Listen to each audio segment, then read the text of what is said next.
প্রথমবার যখন ডায়মন্ড হারবার লোকসভা কেন্দ্রের প্রতিদ্বন্দ্বী হিসেবে আমার নাম তৃণমূল কংগ্রেসের তরফে ঘোষণা করা হয়েছিল, আমি প্রথম সভাটা করেছিলাম আজকের এই মাঠে।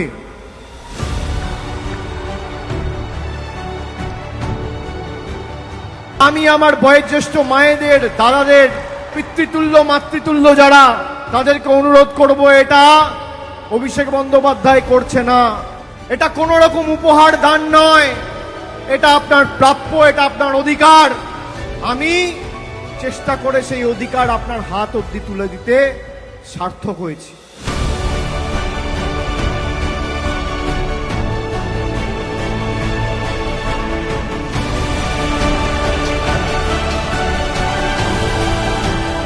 তৃণমূল কংগ্রেস ন্যায় করেছে, মামাটি মানুষের সরকার ইনসাফ করেছে, আর সবকা সাথ সবকা বিকাশ কি ডায়মন্ড হারবার সমগ্র দেশকে আজকে পথ দেখিয়ে দিয়েছে।